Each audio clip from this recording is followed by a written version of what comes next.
अस्सलामुअलैकुम। मोहम्मद अज़हर सिद्दीक़ अपने programme mess views के साथ हाजिर खिदमत है। 17 अप्रैल 2022 बरोज़ इतवार शाम को प्रोग्राम 7 बजे आप देख रहे होंगे। तेज़ी से डेवलपमेंट आप लोगों के सामने आ गई हैं और पाकिस्तान में शैम डेमोक्रेसी आपने देख ली है। नाम की जमहूरियत है लेकिन असल में देखा जाए तो ये डिक्टेटरशिप की एक अपना वर्स्ट यानी बिगड़ी हुई एक शक्ल है। आपने देख लिया कि ये जो मेजॉरिटी में है उसके साथ क्या हुआ, और पाकिस्तान तहरीक इंसाफ के साथ जब वो अपनी तरक्की की या अपनी अरूज की तरफ जा रही थी तो उसमें ऐसे लोग डाले गए कि जिनका मकसद इस पार्टी को तोड़ना था। स्टेटस को लगता है पाकिस्तान में टूटने नहीं को देना चाहता, और यही वजह जिस तेज़ी से ये मामला चल रहे हैं तो एक बात तो यानी ईमानदार आदमी तो ये सोचता है कि क्या ज़रूरत पड़ी है उसको इस निज़ाम का हिस्सा बनने, लेकिन नहीं, आपको घबराना नहीं है, आपको आगे आना है सारे मसले में। खामोश नहीं बैठना आपने। कब तक ये होता रहेगा, कब तक ये चलता रहेगा, ये मुश्किल है ये चीज़ें अब तक ये ऐसी चल सके। मैंने आपको पहले भी बताया था अल्ताफ़ हुसैन के बारे में, जो तकीर व तशहीर और जो एजेंडा मैंने आपको सारा बता दिया था।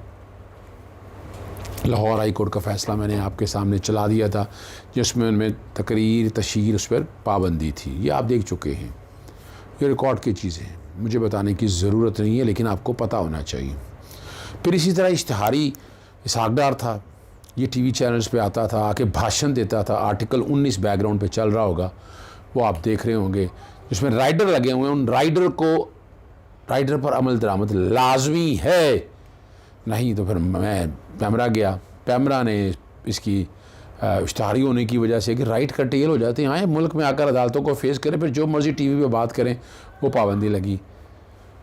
ये इसहाक डार के मुतालिक था 2019 के जनरल ऑर्डर। फिर 2020 में एक वो जनरल ऑर्डर स्पेसिफिक ऑर्डर था, जनरल ऑर्डर हुआ कि जो भी इश्तिहारी है वो टीवी पे नहीं आ सकता।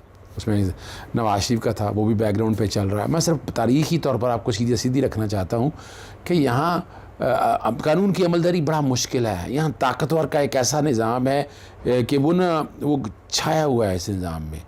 इस निज़ाम में दरारें डाली हुई हैं उसने। आप कुछ नहीं कर सकते, कुछ करने के बावजूद भी आप कुछ नहीं कर सकते। तो ये सिर्फ आप लोगों तक बताने का मकसद है और कुछ नहीं है। सिर्फ आपको क्लैरिफाई करना है कि क्या हालात और वाक़यात हैं। और अब देखें, आप इस सिस्टम में चलना है, सिस्टम से बाहर नहीं निकल सकते आप, ये ज़हन में रखिएगा।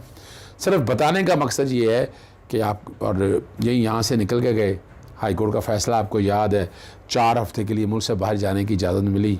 कौन लोग थे जो इनको इस तरह निकाल कर बाहर ले गए? यानी यहाँ तस्वीर का एक रुख जा रहा था कि पता नहीं सारे लोग इनके ख़िलाफ़ है, लेकिन तस्वीर के दूसरे रुख भी इनको फैसिलिटेट करने वाले बहुत लोग थे। नवंबर 2019 में ये ऑर्डर पास हुआ। जनवरी के तीसरे हफ्ते 2020 में ये केस लगना था, केस आज तक नहीं लगा इनकी। पीरियोडिक रिपोर्ट्स कहाँ है मेडिकल के हवाले से, कहाँ है जस्टिफिकेशन नवाज शरीफ के मुल्क से बाहर है? वो आ रहा है और 18 से 22 अप्रैल तक सऊदीया जा रहे हैं। सऊदीया जाके बैठ के डीलें जो हो रही हैं उस डीलों को मेचोरिटी की तरफ लेके जा रहे हैं। फिर वहाँ से पाकिस्तान आएंगे। ये जी बिल्कुल सही कह रहा हूँ, वहाँ से पाकिस्तान आएंगे। शहबाज वहाँ पहुँच चुके हैं। सारे भगौड़े जो हैं अब आहिस्ता आहिस्ता तैयारी करेंगे, चूँकि वजह अब मिनिस्ट्री इंटीरियर इनके पास है, हुकूमत इनके पास है, नैब भी इनसे हिल नहीं सकती। अदालतों में वैसे ही इनके लिए पहले आसानियाँ हैं। तो नवाज शरीफ जब आएंगे, एब्सकॉन्डर है, सज़ाएँ हो चुकी हैं, वहाँ से पकड़े जाएंगे। पकड़ के इनको जेल में थोड़ा घर को सब जेल करार दे दिया जाएगा। घर में या याशियाँ कर रहे होंगे और भुगत रहे होंगे सज़ाएँ, लेकिन वो सज़ाएँ आगे जाके क्या बनती हैं वो यह समझ लीजिएगा। सिर्फ बताना ये है कि सिस्टम का बिगाड़ इतना है, यहाँ तक इतना सब बाहर रहे। जब हालात अपने लिए बेहतर बनाए, पाकिस्तान में आ गए, फिर अदालतों का निज़ाम ऐसा है। हुदैबिया के केस में मैंने आपको पहले बता रही था किस तरह मिलाकर ये उसको ख़त्म किया गया हाई कोर्ट के हवाले से।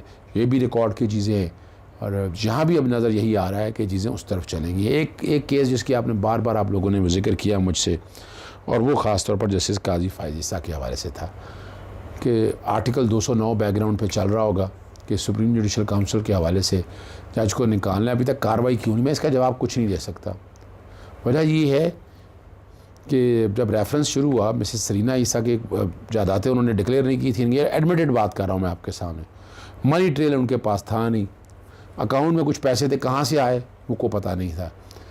और जब नज़रसानी अलाउ हुई लार्जर बेंच ने, यानी बड़े उन्होंने सारा क्वैश कर दिया, फिर लोग सवाल करते हैं कि आपके जो करीब आपके अपने केसेस हैं वो तो फिर बंद कर दिया ना आपने, तो नहीं तो फिर नैब को जाने दे। नैब के हवाले से मैं पहले लिख चुका हूँ, बैकग्राउंड पे वो लेटर चल जाएगा जो मैंने लिखा हुआ है 2021 में लास्ट टाइम गया हुआ है कि एक जज के बारे में अगर जहाँ उसका मिसकंडक्ट है, अगर करप्शन या करप्ट प्रैक्टिसेस के चार्जेस अगर बनते हैं उनके ऊपर, तो नैब क्यों नहीं कार्रवाई करती। वो असफंजार वाली केस सामने है, लेकिन ये रिकॉर्ड पे मैंने ख़त लिखा हुआ है, ये बैकग्राउंड पे वो ख़त सारा चल रहा होगा।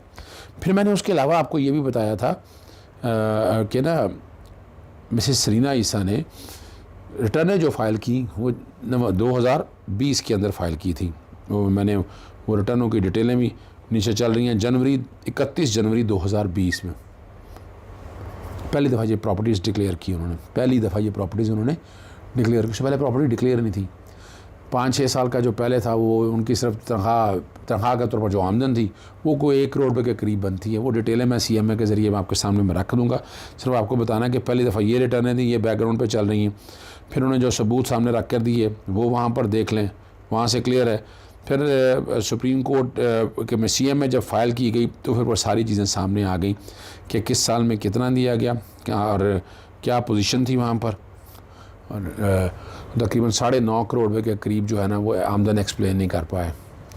वो ना ही जो अब आमदन से जायज़ आपके ज़राए हों तो वो तो फिर आपका टैक्स के हवाले से बताया गया इतना टैक्स एवेजन, हालांकि वो टैक्स एवेजन का इशू नहीं है, ये टैक्स एवेजन का जो कि प्रॉपर्टी इन्होंने डिक्लेयर ही नहीं की। इन्होंने तो पहली दफ़ा जब डिक्लेयर की जब रेफरेंस फाइल कर दिया गया था और इनकम टैक्स के ऑफिस ने वो CMA लगी बाकायदा इनकी असेसमेंट की 6 सालों की करीब। रिटर्न ही नहीं, नॉन फाइलर थी ये, रिटर्न फाइल नहीं की इन्होंने।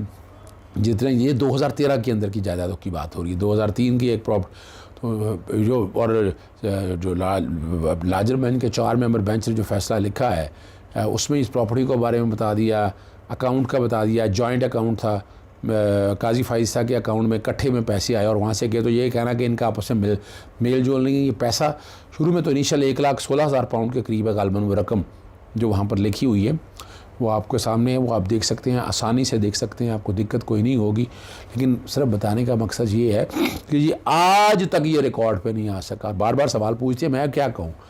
आर्टिकल 209 के तहत सुनिश्चित काउंसिल का मामला ये देखना है, और वैसे भी जो 4 मेंबर बेंच का फैसला आ चुका है उसमें जो डिटेलें आ गई एडमिटेड है, वो निकाली नहीं जा सकती। उसमें ये बात भी आ गई, जॉइंट अकाउंट था, पैसे भी आ गए सारा, और टैक्स रिटर्नों में डिक्लेयर नहीं किया, ये भी आ गया। मनी ट्रेल भी नहीं है, पैसा कहाँ से लिया देखिए, या तो बताया ना वो पैसा कहाँ से आया आपको। जब वो पैसा कहीं से आया, आपका सोर्स ना हो तो आप असासी जब अपनी औकात से ज़्यादा रखें तो वो करप्शन और करप्ट प्रैक्टिसेस कहलाता है। नैब के तहत कार्रवाई होनी होती है। अब जो कि जजेस इम्यून है, वह असफंजार वली ने इम्यून कर दिया है, तो फिर क्या रेमेडी रह जाती है। रेमेडी ऑफ नैब को भी लिखा है, नैब भी इस मामले को देखना नहीं चाहती है। और मैंने रिटर्न भी आपको बता दी, टोटल ये भी मैंने पोजीशन रख दी कि ये डिक्लेयर नहीं है, ये डिक्लेयर नहीं है। और इसके साथ साथ मैं फिर मुख्तलिफ फैसलाजात का आपके सामने मैंने हवाला दिया सारा, और मैंने बुनियादी तौर पर आपको ये भी बताया कि जो है ना जी, जो फ्रॉड वगैरह हो उसमें लिमिटेशन रन नहीं करती। मैंने ये भी आपको बताया था कि यहाँ जो कहा जाने की कोशिश की जा रही है कि शायद लिमिटेशन रन करने की बातें, और PLD 2020 सुप्रीम कोर्ट 346 के अंदर जो डिटेलें आई इनकी सारी, वो भी मैं ऑलरेडी आपके सामने डिक्लेयर कर चुका हूँ। ठीक है जी, वो भी मैं बता चुका हूँ। और साथ ये भी बताया था, और अगर आप वेल्थ स्टेटमेंट में लिख भी दें, अगर फिगर आ भी जाए, या सिर्फ कॉलम में लिख देने से ये नहीं है कि ये फ़ंड्स जो है ना जेन्युइन है। और जो बैंक स्टेटमेंट है, it's not of source of funds. ये नहीं कि बैंक स्टेटमेंट में पैसे आ जाए समझें कि ये फ़ंड्स आ गए हैं, वो जस्टिफाई करना आपको बताना है। ये वाले फैसले सारे मैंने साथ बैकग्राउंड पे मैंने चला दिए हैं ताकि आप लोगों को समझ आ सके।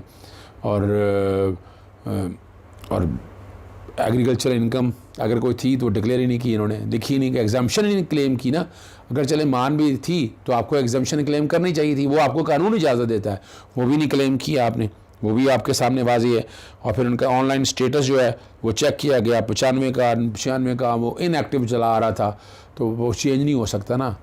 आपको पता है जो जो जो है ना ऑनलाइन सिस्टम जो है FBR का, वो तब्दील नहीं हो सकता, जितनी मर्ज़ी आप कोशिश करके देख लें। तो ये भी रिकॉर्ड के ऊपर चीज़ें सारी आ चुकी हैं। अब आपके पास आपके पास है नहीं ना, जस्टिफिकेशन नहीं है। मिसेस सरीना ऐसा थी तो मिसेस जरीना को अपना कोसा मोन्स्ट्रेट करेरा उनके नाम जजादे खरीदी गई हैं आपको, फिर आपने डिक्लेयर नहीं की। फिर वो जो पैसे के कहती हैं भिजवाएँ बच्चों को पढ़ाने के लिए, तो बच्चों के खर्चे किसने बर्दाश्त किए अगर ये प्रॉपर्टीज़ ले ली हैं आपने? है ना, ये सवाल तो बड़ा वाज़ेह तौर पर है। और इसकी चूँकि इनकम टैक्स ने एक इंक्वायरी करके इन्वेस्टिगेशन करके एक चीज़ सामने ले आई, जस्टिफ दे ही नहीं सके ना, या तो आज अभी आप मनी ट्रेल नहीं दे सके, जितना मर्जी आप इधर उधर की बातें करें, ये रिकॉर्ड पे चीज़ें हैं और ये एडमिटेड चीज़ें हैं, आप कितना कर लेंगे आसपास इस चीज़ों को। तो यहाँ अब ये जिम्मेदारी है आपकी सुप्रीम कोर्ट के ऊपर। आप चाहें कोई भी चाहे रेफरेंस फाइल कर सकता है जनाब जस्टिस काजी फाजीसा के अगेंस्ट, जो कि अब तो सुप्रीम कोर्ट की जजमेंट, बाकी छोड़ दे सारा, सिर्फ सुप्रीम कोर्ट की जजमेंट जो 4 मेंबर बेंच की जजमेंट है वो ही अगर आप अपना सामने रख दें तो आपको अंदाज़ा हो जाएगा कि व्हाट्स अ रियलिटी, ट्रुथ क्या है और सच्चाई क्या है। सच्चाई तो आवाज़ है कि आपके पास वो पैसे कहाँ से आए। अगर आपने फ़र्ज़ करें फॉरेन रेमिटेंस थी, एग्जम्पशन आपके पास अपना सर्टिफिकेट होना चाहिए था फॉरेन रेमिटेंस के कॉन्टैक्ट्स में, वो जाए कि बाहर से नहीं आया, लोकल पैसे ही जमा थे। लोकल पैसे कहाँ से दिए, किसने दिए, तो अब सोर्स नहीं है तो वो नाजायज़ पैसा ही कहलाता है। ठीक है ना जी। तो और अब बॉल जो है सुप्रीम कोर्ट के कोर्ट में है, सुप्रीम काउंसिल के कोर्ट में है, उन्होंने देखना है। हमने तो आपके सामने पोजीशन सारी रख दी है। कोशिश करता हूँ आप तक असल हक़ाइक़ रखता रहूँ और एक्सजरेटेड कोई नहीं है। जो रिकॉर्ड के पे चीज़ें हैं वही रिकॉर्ड पे चीज़ें आपके सामने रखनी होती हैं ताकि अगला आप लोगों को समझ आ सके। इजाज़त चाहता हूँ। अस्सलाम वालेकुम, अल्लाह हाफ़िज़, पाकिस्तान जिंदाबाद।